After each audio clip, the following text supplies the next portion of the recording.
little things that go bump in the night. So sometimes when you're alone in the house, you hear a little something going bump in the night.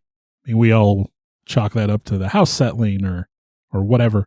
But if you're from Eastern Europe, you have a tradition about the Domovoi, a little house spirit that sort of represents the ancestry of your family, helps protect you, takes care of the house, can warn you of impending disaster.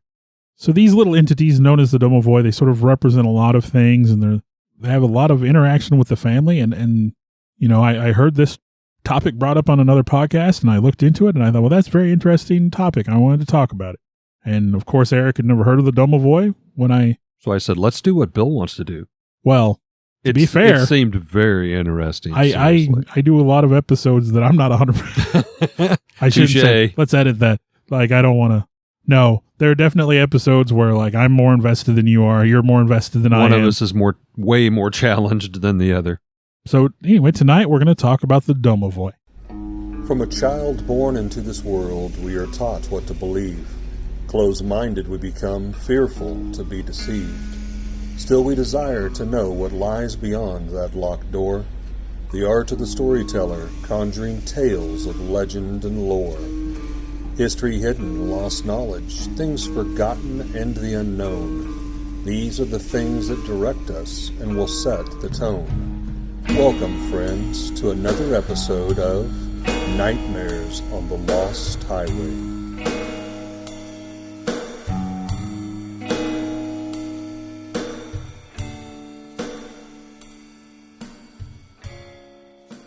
So, the Domovoi is a creature from a Slavic religious tradition.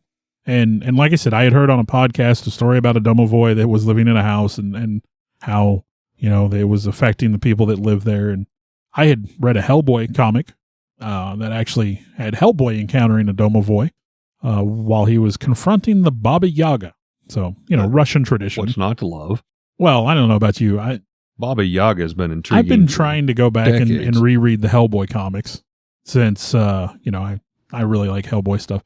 Honestly, no exposure to Hellboy whatsoever until the Ron Perlman movie. Oh, but nailed it. Ever since then, I've been a Hellboy fan. I've been trying to get back into reading the comics. So, but the Domovoi was something I was like, I'd heard that name, and then I remembered the Hellboy comic book, and I thought. I really enjoyed getting into the research on this because, I mean, I go into it, and I'm thinking, okay, this Domovoi, it's like a small little demon child. I think it's like an emperor gnome or something, but the more you read, that is. And then it's like, okay, so is Domovoi good?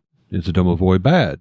And I think the answer can be yes. Yes. It just kind of depends. Depends on the situation. Ancestral story that it was a part of your family, that just kind of, to me, took it to the next level. It can represent essentially every generation that came before you. Or a single entity. Yeah, you don't even really know, but it's like, wow, this is. Imagine that if it had a conglomeration of several of your ancestors, the knowledge that it would have, but yet not that it's simple-minded, but it's like wanting you to do well, wanting your family, its family to blossom. Keep your house clean. Yeah, keep your house clean. Take care of yourself. Yeah. And if something bad's going to happen, he's going to let you know about it. And don't you embarrass me, you know, don't you keep a dirty house. Be respectful. I mean, that definitely sounds like a mom or grandma spirit there, you know. Well, Lord knows when I was growing up, you know, I always felt we kept a pretty clean house, but when Grandma was coming to visit, well, you had to buckle down, clean, whip, snap. And honestly, my wife is that way. You know, if we're gonna have company, not that our house is a mess, but you know, we've got 2 kids living in the house. We had 3 at one point. We got 2 dogs. I mean, there's bound to be stuff laying around. Yep. And you know, you clean up. But that's the thing about the Domovoi. And I know, you know, previously shadow people kind of in their own way. You know, if you kept a clean house and kept things picked up, you didn't have to worry about them. But the Domovoi is sort of a different thing. And apparently, over there in Eastern Europe, I'm going to say Eastern Europe, Slavic religion area. Russia, and that kind of, you know, things like that. Poland, I think. Mm-hmm. But, you know, the Domovoi lives in the home.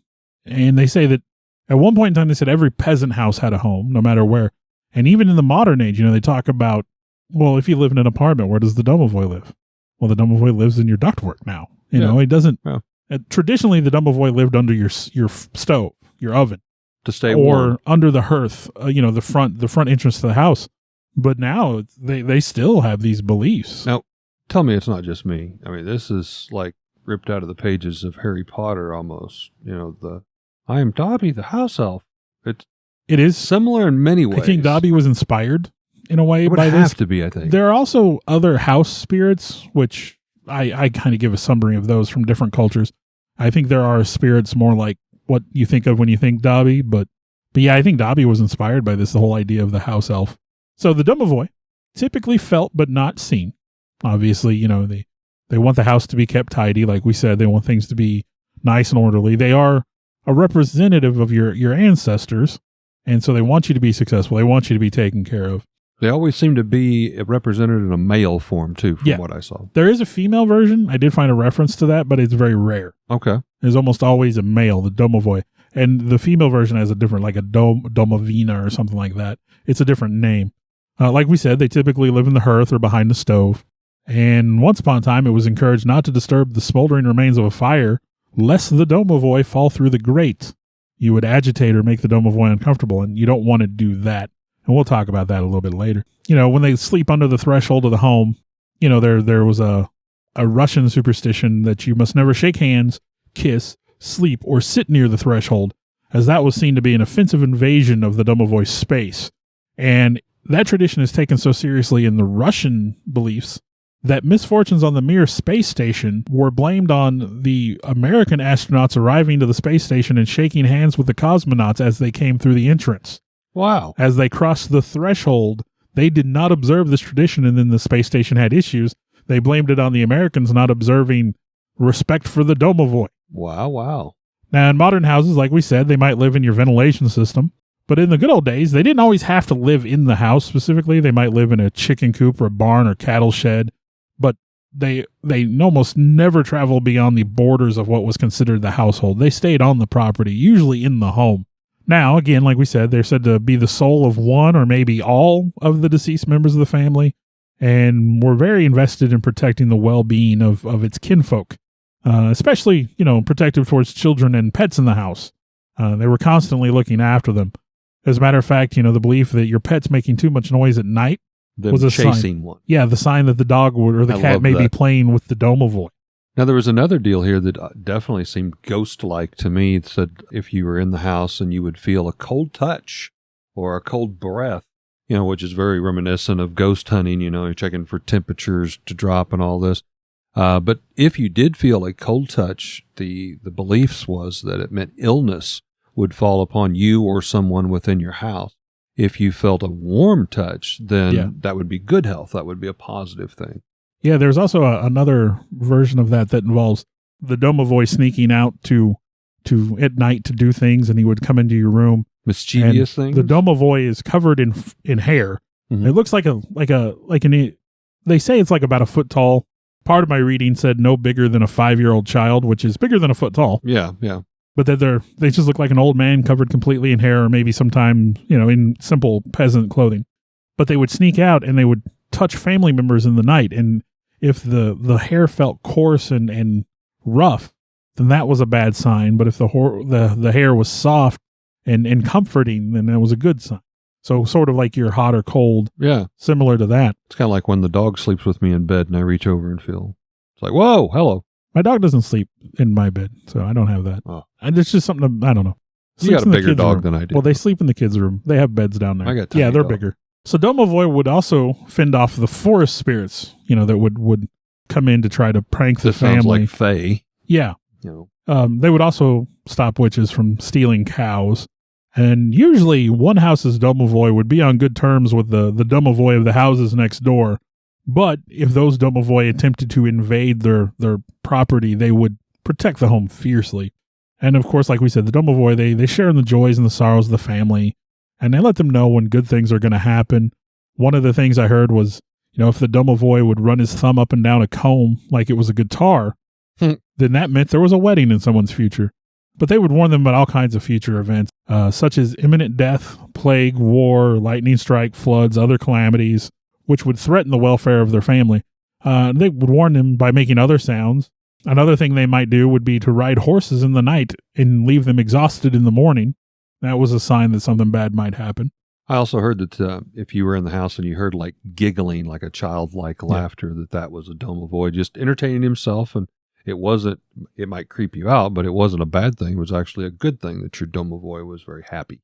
Yeah, there are definitely things which you could take both ways, and especially if you look at them from a Western, like my house is haunted perspective. If you hear giggling in the middle of the night, you're going to freak out a little bit. Yeah. But Again, I wanted to kind of tie back to, I keep mentioning the fae, the fairies, the pixies. I went back, again, the artist in me, and I'm looking at the earliest illustrations that I can find of the Domovoi. And I did actually find where, some are wearing clothing, as Bill alluded to. Usually it's kind of cheaper clothing, more peasant attire, a small piece. Again, very reminiscent of Dobby. But some of them were definitely illustrated as a fae, like a brownie or a leprechaun-like. Some of them had shoes or boots, pants, slacks, shirts, even jackets. But then, not always. Other times they may been covered in hair so much they look like almost like a tribble standing up right out of a Star Trek show. Sometimes they were illustrated as having like hooked horns, having bent or hooked horns around the skull. Some even had a forked tail, very imp-like or very demon-like. But then when you start to read about them, it's like, well, they kind of take on that appearance, but that's not what they're about, again, at all. Even the pictures with these horns and the forked tails that, to us, is like, oh, it's a small demon.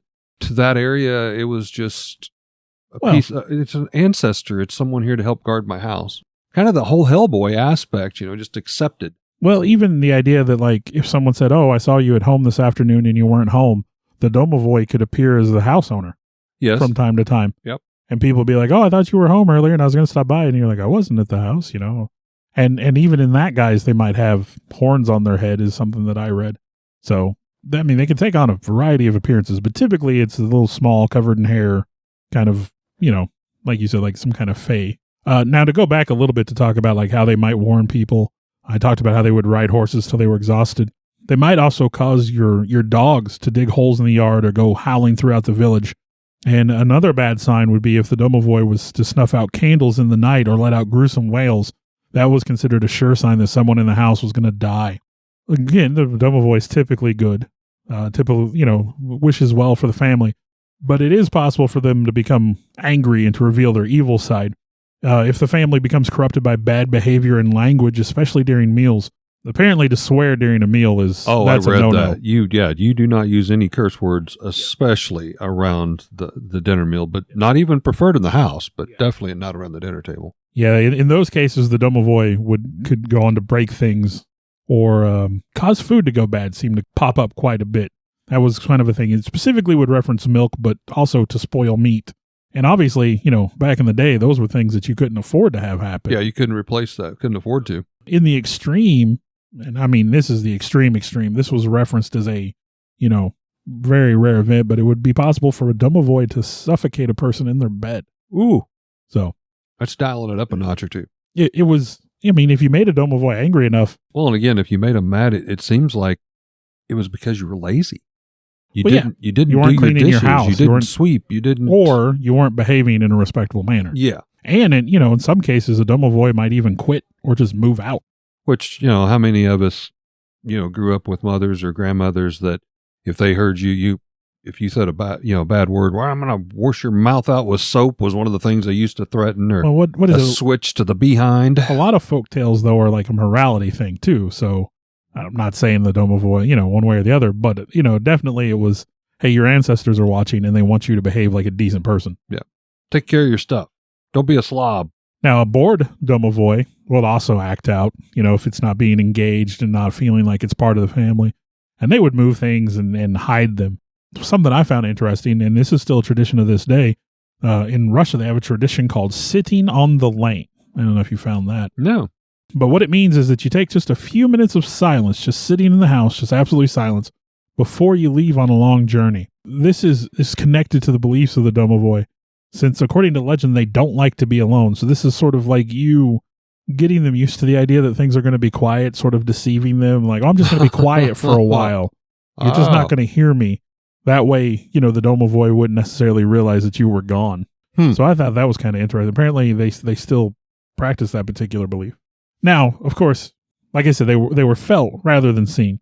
And to actually see a Domovoi in its true form was considered a bad omen. That was another indicator that something bad was going to Maybe happen. that's why the illustrations vary so much, too, because maybe not a lot of them were truly ever seen. And we talked about how they might touch you in the night, like, caress you with their hands. Another thing they were known to do was to plait a man's beard in his sleep.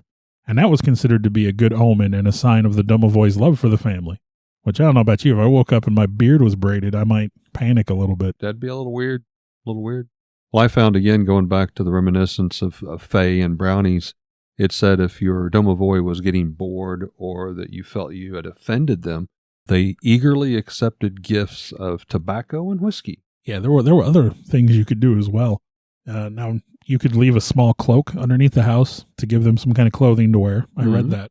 If you had angered your Domovoi, you might have to sacrifice a chicken at midnight and then sprinkle the blood of the animal into the nooks and crannies of the common room.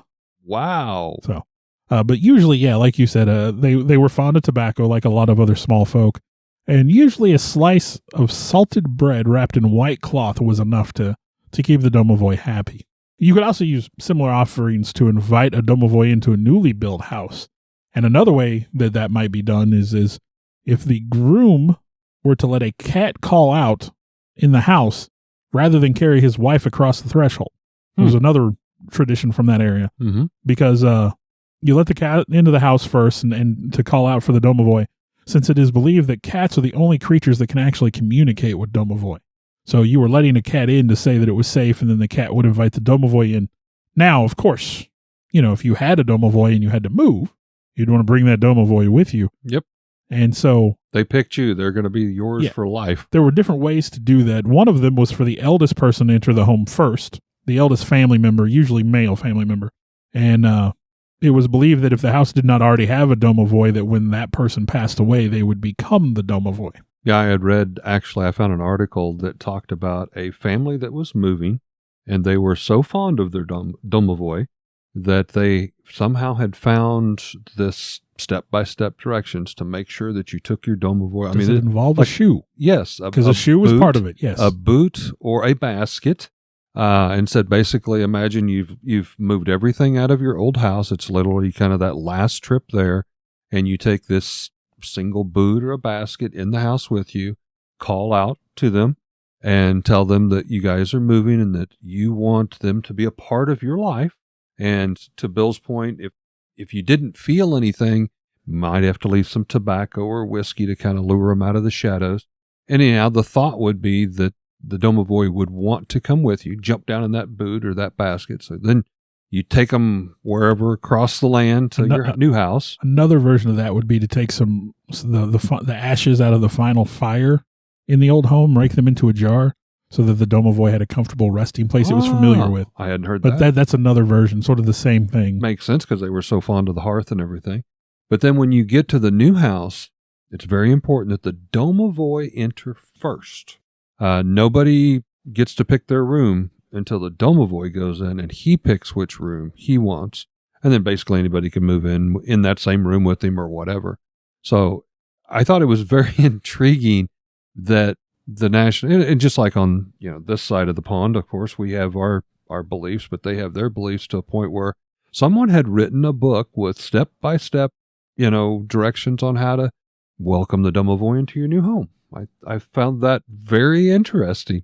Well, going back to the eldest family member, it was possible to prevent that person from dying.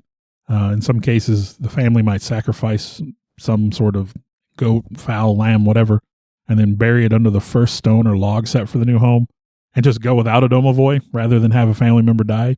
However, when the oldest family member did pass, they would become the Domovoi. And some traditions over there stated that prosperity and well-being could not exist in a new home until the head of the family died and became its guardian spirit. So, there was a lot of, to say, well, I'm not sure the right word, but a lot of faith put in the Domovoi, a lot of importance given to the Domovoi. It was, and utmost respect. Every peasant house supposedly had one, no matter how insignificant the dwelling might be, you had a Domovoi. Now, Bill, it was just kind of coming to my mind sitting here.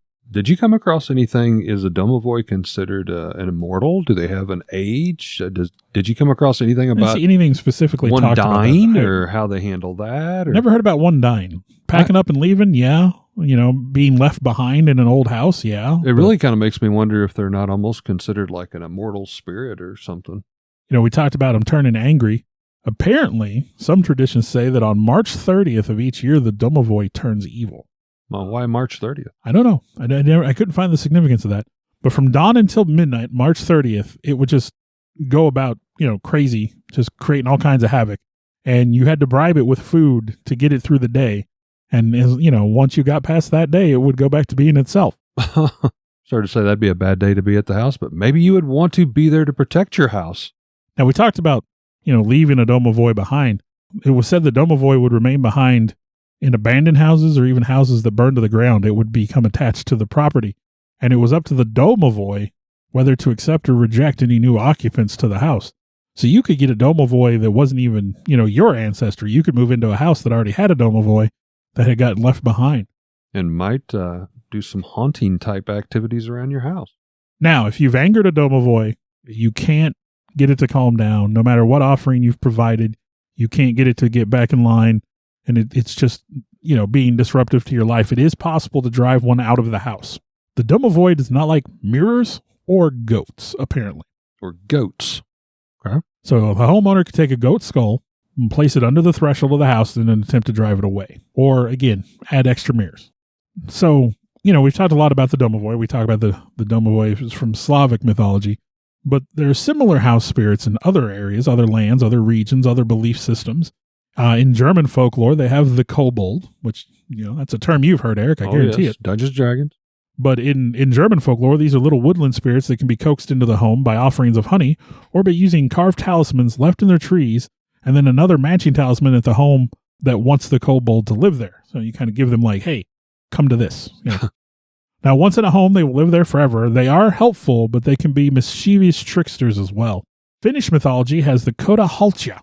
Now, they are known to live in attics and barns, and they have the Finnish have other similar spirits with other responsibilities, such as the Sauna Tantu, who specifically protects saunas.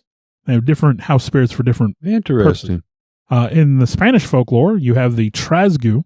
These are more goblin-like. They do love doing domestic chores, and they will practice mischief.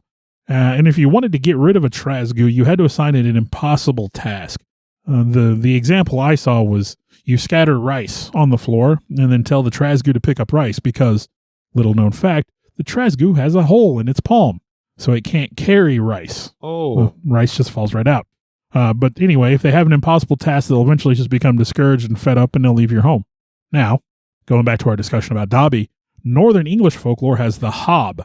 Now, Hobs can inhabit more than just homes. They live in shops, and they'll live in farms, and they help with the work, but they hate being rewarded for their work. If you should try to reward one or give them a piece of clothing, they will become offended and leave the property. Does that sound familiar? Yes. So I'm saying that's where the Dobby thing comes from, is the idea of the Hob. Just too many similarities there not to have some connection. Japanese folklore has the Zashiki Warashi. Say that 3 times fast. I'm not going to try that, no. Now, these remain invisible, and when they do appear, they appear as plump little kids, but they only appear to children. They only appear to adults when they are preparing to leave the home, and if one leaves the home, it is a sign of impending doom, and it is often considered best just to live with their hijinks rather than to run one off. Lithuanian folklore has the Gabija. It is more of the living embodiment of fire rather than an ancestor spirit, and appears as a woman clad in a red dress. Paying the Gabija respect is as simple as just taking care of your household fire. And if your fire needs to be extinguished, if you use anything other than pure water, it might anger the Gabija. And if the Gabija is ever displeased, she might go wandering about the house. The embodiment of fire. Wandering Set about the house. on fire. Yeah. Bad. Norwegian folklore has the Niece, described as a tiny elderly man with a giant beard wearing farmer's clothes. And they are said to be a joy to have around the house, and they often help with household chores and tending to animals, and they especially love taking care of horses. The only thing they ask for is a bowl of rice pudding with butter on Christmas Eve. I need to get some of these.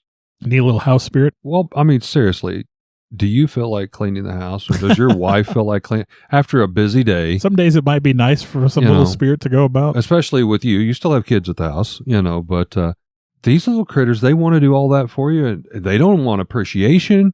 They don't want to be bragged on. It depends. It'd leave them a little bowl of rice with some butter on it. Okay, buddy, we got a deal. The contract is signed. Yeah, it wouldn't be all bad to have one around, I wouldn't think. Oh, Of course, you don't want to give it a sock, and take off. Give Dobby a sock. Oh man. There are certain things in Harry Potter I cannot stand. Moaning Myrtle is one of them, and Dobby's got to be the other one. Moaning Myrtle was just Terrible. blood-curdling hair on the back Everything of your neck. about Moaning Myrtle made Yes. me mad. And that's, I've seen all the Harry Potter movies. I've seen some of them more than once, but yeah, I try not to crap on anything too much, but everything has something that I hate. There are things in Star Wars I can't stand. There are things in Alien I can't stand. Jar Jar Binks. Well, I mean, everybody hates on Jar Jar Everybody Binks, hates right? Jar Jar Binks. Still say it would have been cool if Michael Jackson would have done Jar Jar Binks. So then maybe Jar Jar Binks would have had a little more love. Oh, people would have loved Jar Jar Binks. Well, headlines.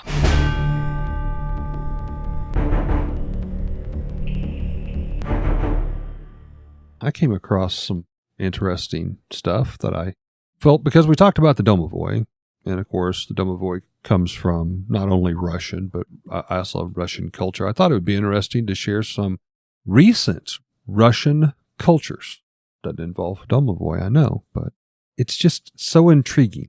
For example, if you are to go and maybe visit Russia, trying to encounter your own Domovoi over there. I will say that handshaking thing. Remember that. Oh my gosh. You don't shake hands on the threshold. You go in the house first. That seems odd. They It seems still- rude. They still stand by that, though. That's That my seems rude. understanding. You would want to shake a person's hand immediately upon, greeting them. But okay. Well, if you're over in Russia, here's some things that you might kind of try to remember, keep to heart. Russians do not smile at strangers.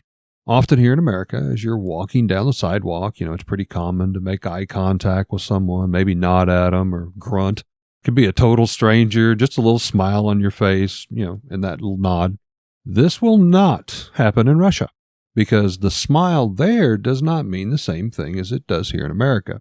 It's not to be disrespectful or come across as harsh or that Russians aren't friendly. Russians, however, only smile when they find something extremely funny, or possibly when great joy is upon them. To a point of maybe they're seeing a friend from school or a loved one that they hadn't seen in 15 years. That type of deal. That is what merits a proper smile. Now, if you were to walk into a Russian's house and there's a bunch of them there, sure, they get together, they tell jokes, and yeah, they may be smiling and laughing.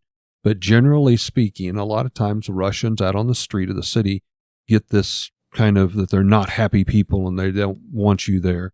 It's just a different culture. Number two, in Russia, when they are asked, how are you? It's not as common, I'll use the word slang, as what it is here in America. Let's face it, here in America, it's pretty common. You walk up to somebody, hey, what's up? How's it going? How's your day? But then often the person that asks just keeps on walking. They don't even hang around for a response. It's just something we do. This kind of stuff drives Russians just insane. It's like you were asked a question that needs a realistic answer. And it's not just to do it to, it sounds like downright rude. You just walked away. You asked somebody something you didn't even get a chance to say. It was like it wasn't even important enough to hang around to hear what the response was. Okay, so very well today, thank you. It might be a response that the Russians would tell you. Not saying they got to go into their life story, but, how was your day? Very well, thank you. Or, well, it's not great today, but I'm sure it'll get better. Just something to that degree, but it requires a response and both people to stop and wait for that transaction to take place. Seems so common. So easy. In America, we ask that question, and I've seen some things written about it. How are you doing? We don't want the real answer. No. We want you to say, "Oh, I'm fine." Yep. And as a person, I will say I did something good. I asked them how their day that's was. That's what I say. I say I'm fine. Or someone says, "Hey, how you doing?" "Oh, I'm good. How about you?" And I've had people just walk off. Yeah. Because you're really not asking that question from a point of concern. No. Most of the time we say, "Hey, how you doing?" or something along those lines. You don't. Like if you walk by and say, "Hey, how you doing?" "Well, I'm pretty stressed out, man. I did lose my job a little while back and I've been having trouble finding." Nobody wants me to get in a big deal. You know what I mean? Yeah. There are people who would ask how I'm doing and mean it. Right. But most of the time when you ask somebody how they're doing, you're just wanting like, "Oh, not bad." Whatever. I think Americans do it as kind of a checklist. It's like, weirdest, oh, I asked them how they were doing. Yeah. Pat on my back. I did good today. weirdest thing ever happened to me in relation to that particular question. We were on the beach in North Carolina and Myrtle Beach, I believe. And we were going into one of those, touristy shops that sell shells and, Yeah. the cheap T-shirts with the I went to Souvenir the beach. shop. And I walked in, and it was early morning, and I mean, I hate to be this guy, but Eric, you've known me for a while. I ain't the friendliest guy most of the time. I don't even smile that often, to be fair. So hey, maybe I'm more Russian than I realized. But I walk in, and she's like, "So how you folks doing?" I said, "I'm not bad." And she goes, "Not bad." I turn around, on that. She's like, "Not bad, buddy. You are at the beach. It is a sunny, beautiful day. You don't look like you got anything else going on. I mean, you're in my shop, so you got free time, and you're at the beach. How can you not be great right now?" As they used to say, don't worry, be happy. And I was like, "Yeah, at the best of times, I'm just not bad. Maybe I'm just a negative person." Number 4, if you're in Russia, in a tradition, if you're invited to a Russian's home, you must bring a gift of some sort. It could be a bottle of wine, champagne, a food dish, even ice cream for the kids of the house. While it is never about the amount of money that is spent on that gift, to not bring a gift of some sort, you would be considered a moocher and possibly a freeloader and basically just unwanted, undesired, and frowned upon. So take something as a gift, for Pete's sake, if you ever get invited to a Russian's home. Number 5, there's a tradition known as bunya, which is Russian for steam or heat lodge. Now, this is a very popular thing apparently in Russia. Many Russians visit these steam rooms, we're going to call them, or this bunya, a couple of times a week even. And it's just that. It's a steam room where you go in and you sweat out your toxins. It helps to purify your body. It's equally about the camaraderie and socialization of those that are in there in that room with you, as the health aspect physically. It is equally mentally, with just joking and cutting up and talking. You've got the young, you've got the old men, women alike. There's different segregations, but I mean, you have all different ages, all different walks of life. And this tradition, this trip of bunya is something that is to be completed, to experience, to be felt. The next part, I could totally see Russians doing. Definitely not for me. You're out here, you go into this steam room. Of course, you're in Russia. It's cold. There's ice and snow outside. You exit one by one if you want, with a buddy, single, doesn't matter. But as you exit, you dive into the snow, even into the icy water for a bath, possibly into a nearby lake, which many of these are set up with a dock that goes out. And yeah, you just take a mad lunge off the dock and jump into the freezing, frigid waters because your body just came out of the steam bath. I would be having a heart attack and a stroke in midair. You ever see the YouTube video where the guy goes to do that on a frozen pond? He just jumps and smacks into the ice. Yeah, it doesn't even go through. But all of this, it's so they consider that a way to jumpstart, literally, your purified body, to be rebirthed, and it gives you a new energy, and they believe it gives you immunity to be stronger and to move forward throughout your day, not just physically, but also mentally. And lastly, if you ever bring flowers as a gift to a Russian, never, ever, ever, ever bring an even number of flowers to a living person. And no dozen roses? No. You should always give an odd number. In your point of even a dozen roses, you pull one of those things out of there. You throw it on the ground, you throw it in the trash, whatever. If it is a living person, you should always give it a odd number, because to give someone an even number, like a dozen roses, their life was totally complete. There's nothing left here. So basically, you would be insulting, say, if you're dating a Russian, and you take them a dozen roses, you're saying that, you're incomplete. You're just going around in circles. You're not finding what you need to, and you're not worth my time. If you go to a funeral where someone has passed on, you want that even number because it shows that their life was complete. They fulfilled everything they were supposed to. So it means good and bad, but it depends on which way you present it of how you can insult someone. And I thought that was so interesting. It's like, I could just see this poor sap falling in love with some Russian gal. And he saves up his money and he travels. Maybe he meets him on the internet. I don't know. This is like a small movie. He goes over and he gives her a dozen roses and she spits at him in the face and throws him out into the street, and he's like, I don't know what I've done wrong. My brother-in-law was dating a Ukrainian girl. He had gone on mission to Ukraine, and I wonder if he knew that back then. That seems weird. That's a weird tradition because that's the same part of the world, Yeah. So Yeah. Was it Ukraine used to be part of the USSR? I think. I believe you're right. My geography and history aren't great. Those aren't my strong parts. So what do you got for your headliner? So from USA Today by the Associated Press, dated February 26, 2023. Not entirely related to the Domovoi, but I hope you can see that, we're in the same area, the ballpark. Probably closer than my headline to the Domovoi. Mexico president, I'm not even in the right country, Andre Manuel Lopez Obrador posts a viral photo claiming it to be an elf. So Mexico's President Lopez Obrador posted a photo to social media showing what he said was a mythological woodland spirit similar to an elf. He did not seem to be joking when he posted the photo of what they call an alux, A-L-U-X-E, which is a mischievous woodland spirit in Mayan folklore. President Lopez Obrador wrote that the photo was taken 3 days ago by an engineer and it appears to be of an alux. He added, everything is mystical. Now, the photo was taken at night and it shows a tree with what appears to be some sort of creature with glowing eyes hanging onto the trunk of the tree. If you look it up, it should be easy to find. I had seen the picture previously to actually reading the article. So it does look like it shows something hanging in a tree.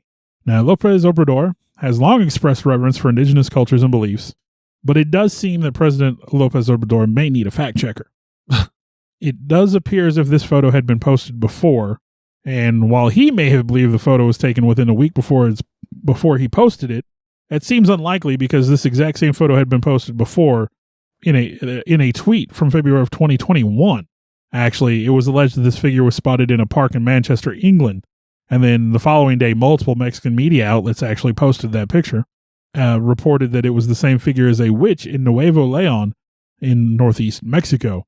So what is an alux? Again, traditional Mayan belief says that it is a small, mischievous creature that inhabits forests and fields. They are prone to playing tricks on people like hiding things, and some people may leave small offerings to appease them. The question is, even if the picture isn't an alux and was circulating way before President Lopez Obrador shared it, what does the picture actually show? What is it? There is a creature, and then I'll show you the picture, and you can... Does it look like a little lemur, monkey-looking thing? I may have saw this picture. No, it kind of looks a little spooky. There it is. So it's weird looking. I'm showing Eric the picture, and again, it does look like there's some kind of witchy-looking thing. It looks like it's got long hair. I would say hair or a cloak.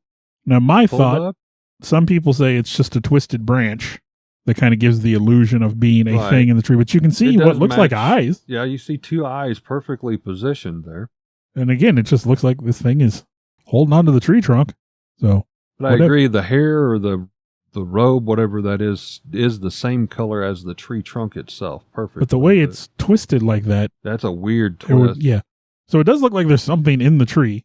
Regardless of where it's got some interest. Yeah, regardless of where that picture's from, it definitely looks like a thing. Something in a tree. There's something there. So, Bill, you told me we always talk about our houses and stuff, and you've got a house that's similar to mine mine was actually moved to a different location and all this. But mine's like 80 years old. If you get into any construction work with an old house, especially, I don't know if it's just from around here, but let's face it, a 15-minute job can, become a day's job. Yeah. It's like people, for lack of a better term, seem to cobble a lot of stuff. So when you get in and you're working on something, you never know what you're going to find. So when got your house, and I know you did some work on it back by the bathroom area and all of this, did you ever feel like by moving or changing, renovating, that something was there, something was watching you? And that is a big part of the Domovoi mythology. Mm-hmm. That the story that brought the Domovoi to my attention was about a guy moving furniture in his home, and people can say I've angered the house. I've heard that kind of rumors before. House isn't happy. I've heard that happening. I don't personally think it's happened in my house. I mean, I will say, like you said, you start on a project and things seem to kind of spiral out of control. And it's usually not like painting a wall or something, but like you start tearing into a wall or much less move a wall or, major construction. I will say, stuff. like, we've moved rooms around. My wife, I kind of feel like my wife, but she likes to rearrange the furniture all the time. And I'm the kind of guy that's like, I got like everything's where it needs to be. Just leave it. Yep. It works for me. Just leave it. And, yeah, I was going to say, maybe I have the opposite experience. When things don't get moved around my house, I do have. You're like the Domovoi. I was going to say, I have an entity in the home that gets a little agitated. I love my wife. I shouldn't say that. Weird story. I was kind of thinking of this as we talked about the Domovoi. My daughter was getting ready to go to bed one time, and she kind of let out a little squeak or scream. You know how a little teenage girl can do. And she came into the living room to say she had seen something. She described a thing that was goblin-like. Oh. And I thought, holy, man, I got goblins. I don't know what you do if you got goblins. She had seen a mouse. You know, you get a mouse. This was going into wintertime about a year ago, you know. Pretty common. Like it happens. They're coming in out of the cold. You get one every now and then. But she was like, she kept saying like she's seen something like a goblin. And then she described, it was tiny and covered in hair. And I'm like, you saw a mouse. Like, I don't know why she started with goblin. So Children in fantasy in their book. What about you? You ever have that feeling? I will say we've remodeled 2 houses here in the Lebanon area. Both of them were 80 plus years old. One of them was well over 100 years old. And my wife and I always joked, but it was kind of one of those jokes that we both acknowledged that it's not a joke. It's just the way we deal with it. We had a big Victorian house that was 3 stories tall, and we did quite a lot of construction work on it. It was necessary. And we would joke often, well, I hope the house likes what we're doing. I hope the house likes that we open that wall in and put a laundry chute in, or I hope the house likes this or that. I will tell you, at least from my own personal beliefs, that when you get into these old houses and you start digging around, you stir up more than dust. I've definitely felt presences. I think for the most part, we've always very much tried to be respectful. And, we even talk that way. We joke that way. It's like, hey, whoever's in here, hope you're liking what we're doing here. Never have had any issues, but I have been laying in bed and heard footsteps in the attic upstairs, doors latching, closing. It's pretty common with haunting stories that, like, even if there's nothing active, if you start moving things and rearranging things. Mm-hmm. And so, again, we've said it before on the podcast, all these things seem to be somewhat related, in different ways. And maybe, we brought the Domovoi tradition to America, and what we think of as ghosts is just those house spirits, hey man, quit messing with stuff. Leave it alone. Yeah. But, I mean, again, I don't think I've ever had anything like that. Now, I've been in my house for 20 plus years, and I believe it was built in like the 60s, or if not earlier. And, again, we've made some changes, and I don't really feel like I've never felt scared or anything in our house. I mean, I've definitely heard noises from time to time. I'm not gonna lie about that. Or maybe something goes missing. I knew I left that on the table. And, oh yeah. They say if you make your Domovoi angry. I mean, I don't know that I brought a Domovoi with me. But I always blame the cats for knocking it off the counter. I mean, we may have touched base about this before. I do think that there is a spirit in my house. And I think it's a child, so maybe that mischievousness. My sister-in-law swears up and down that the one time she stayed in my house, that she saw a little girl spirit, and my daughter I think she talks about seeing a little girl at one point. So, I mean, and I've definitely had a couple of things happen that I couldn't immediately explain away. The balloon experience, I think I've talked about before. Mm-hmm. So, but no, I can't say that I've really had it. I don't think anyone's ever been upset when I rearrange things. Now, like I said, somebody may have got a little upset when I didn't want things rearranged. Now, the last ultimate question. Do you ever hear voices when you don't do your dishes and pick up?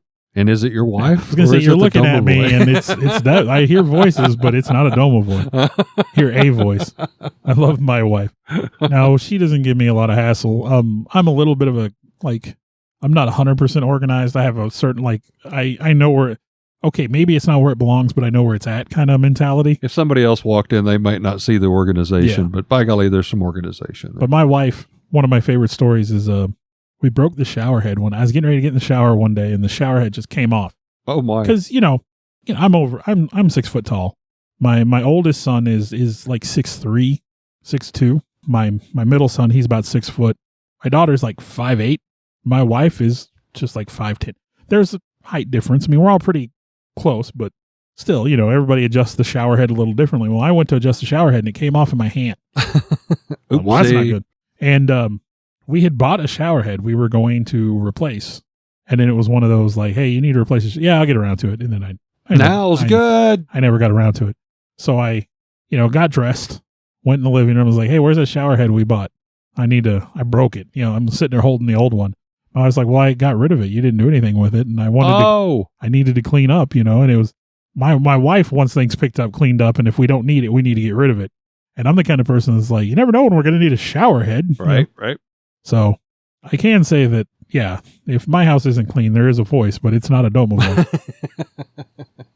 Well, we hope that you've enjoyed sitting around and listening to us talk about and learning together the Domovoi.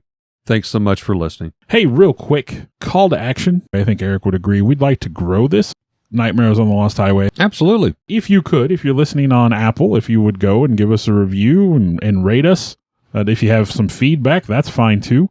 Whatever platform you're listening, follow us, rate us, give us some reviews. That helps get some recognition and gets our name out there. We do have a Facebook page, Nightmares on the Lost Highway. You can easily find us if you want to communicate with us. If you want to share some possibilities for future podcasts with us, reach out. We want to talk with you guys.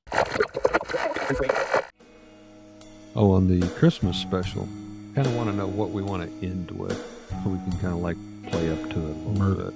Well, it's like, I know what you suggested. These aren't, yeah. Maybe at some point we see Mariah Carey singing, so we question if we're in heaven or hell. Okay. Well, I was going to say, I can't get the rights to Mariah Carey, but... Is that Mariah Carey? What's she doing here? Oh, we must be going to the happy place? Not if it's Mariah Carey. We were listening to Christmas songs the other day, and it was like, oh, I like this song. Oh, I like this song. And I'm like, I tell you what, there's 2 Christmas songs I can't stand. It's that one by Wham, that Last Christmas. You don't like hate that one? Oh, really? And the one by Paul McCartney.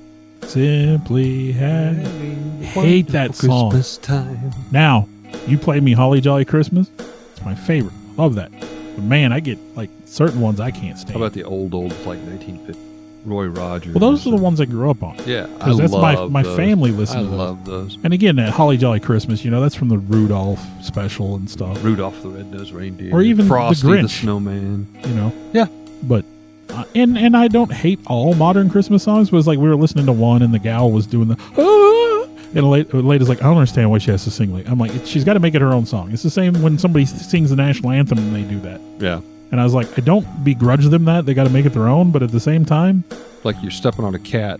I hate the way that stuff sounds. And then we were listening to somebody, and it was like they were clearly auto-tuned, and I hate it when you can pick out auto-tuning. Auto-tuning's fine, I guess. It just means you're not as good at singing as you think you are. But I love all the memes. I can't remember the guys that got so bashed because they were lip-singing and Milli Vanilli. Milli Vanilli. And now they got the memes where they're like, man, everybody does this shit. Yeah, everybody does it. I guess there was a thing at the Macy's Thanksgiving Day Parade where somebody was singing. I can't remember who it was, but they tried to talk to the audience after they were done singing and the microphone was still off. Oh, yeah. And it was like, yeah, you can't tell us you're not lip syncing. And yeah, like you said, everybody does it now. Like I said, on Oak Island, of all episodes. Oak Island just came back. Well, maybe that's it. So I'm thinking that's the kids were like, why that episode? I'm like, I don't know, because I hate Oak Island. Yep. I know that was one you're like, oh. I've read the story. Like, don't get me wrong. There is an interesting story there, but it's just... I said that wrong. I got to redo that. I know I was tongue-tying myself. Okay. Rewind. You should always give an odd number to a living person. I got to reread my note. Come on, Aaron. I know. Get with it. Okay. I have it typed wrong. That's why I did the same mistake twice. I can read consistently. I want to take a time to thank the people that helped bring this all together. Alex Tudor, you can almost call him our producer at this point. Sarah Tudor, who also helps with some of the technical stuff. I want to take a moment to extend thanks to Eric for letting us use his space to record in, kind of our makeshift studio. I, in turn, would like to thank Bill for, one, putting up with me and using this camaraderie to do something we both very much love and enjoy doing. And thank Bill's family for allowing him to spend all the time to work and clean up our recordings and present them in what you hear in the final terms, the final edition, if you will. And I'd like to thank all of you for continuing to listen. I know we've got some loyal followers out there.